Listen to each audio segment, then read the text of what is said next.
So Patrick Bet-David is what I consider, what I think many consider, a high-value man in today's society, right?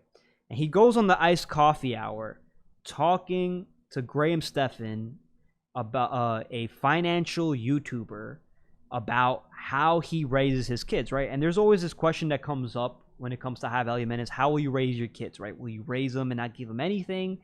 Or like, will you give them all the money, everything they ask for, right? And I think Patrick Bet-David in this interview has something very, very insightful to say about the way in which he raises his kids. And it's more about, like I said, taking the education bit into your own hands and making your kids understand the reality of the world, and also giving them a routine and a schedule that they must uphold. They must understand that every action that your kid takes, there must be some level of reward to it, right?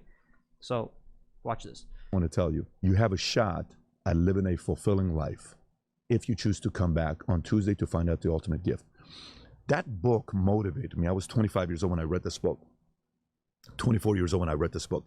So this thought I've been thinking about for a while. You know, and so when you think about some of these families that did it right, they spoiled their kids. They weren't there for their kids. They didn't manage their kids. They bought their kids' love with gifts.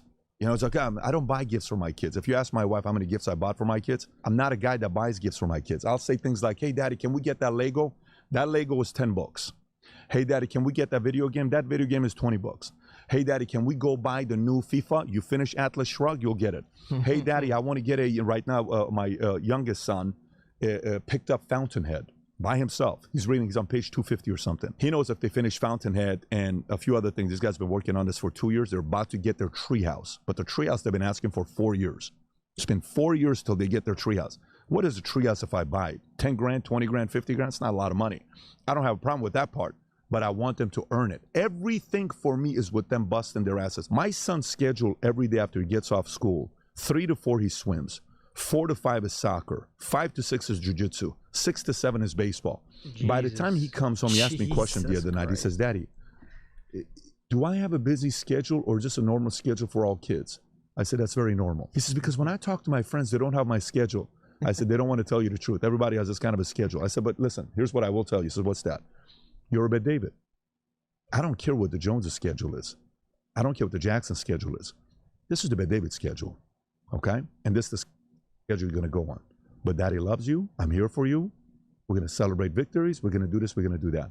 I think that was a W way to sit here and raise your kids. Let's be completely honest. That's the way a high-value man should raise his kids.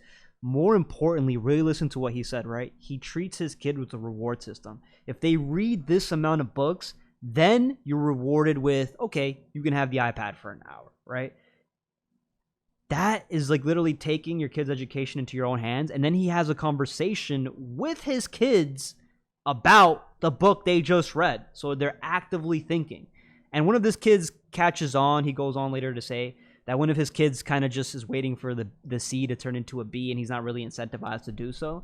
So Patrick Bet-David makes his kids watch certain documentaries so that it gets their mind wondering and curious and asking why, getting creative, right? He's really tuning into his kids' creative his kids' education.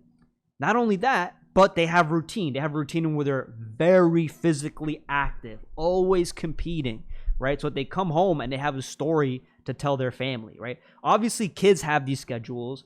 Grown-ass dudes that have to pay bills can't have this crazy schedule that a kid would have. But you're the parent. You're in control of your own kid's schedule, right?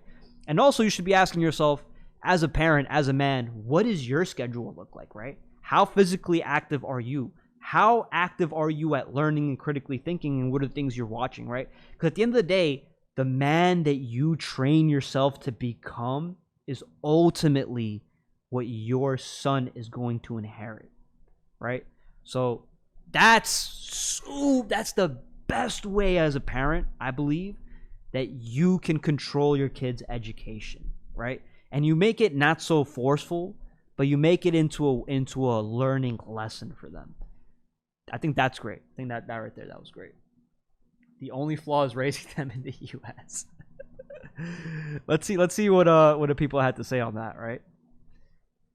Let's see. Got so much love for PBD. I hope he writes a book on parenting someday. PBD parenting style is genuinely elite. Look, this is a whole hour, 30 minutes. They bring up Andrew Tate, corruption, and getting rich. And this was the best part, bro. PBD, yeah, the parenting style is great.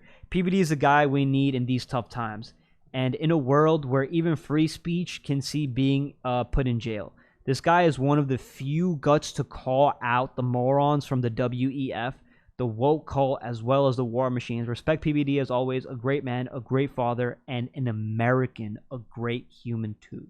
The thing about Graham is that he is too afraid to say anything to ruffle any feathers and seems to never really speak his opinions of controversial topics, and Jack is killing it on the pod. Yeah, I guess, Graham Stephan, he just is following the money, and that's the thing, is you'll sell your soul for the money just to say the things that people want you to say, right? This is why you want to follow Patrick Bet-David, because even though it takes longer to build up the value, right?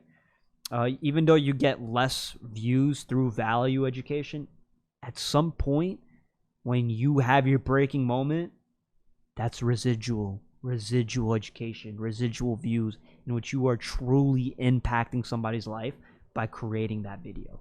And I think this is one of those videos, right? I'm gonna be honest, but I had 403,000 views in 2 days, so that's a huge W on Patrick Bet-David. I'm gonna be honest. What do you think about his parenting style? Do you think it's good? Do you think it's beneficial? Do you think it's impactful? Or do you think it's unrealistic? There's no way I can put my kid in that many sports. Like, just make excuses, right? Like, yeah, I'm gonna sit down and watch Netflix, and they're gonna watch Netflix next to me. It's silly. Don't forget, guys. If I provided you with any sort of value, entertainment, right, or something that you could actually apply to your life, drop a like on the video, all right, or subscribe. Jesus.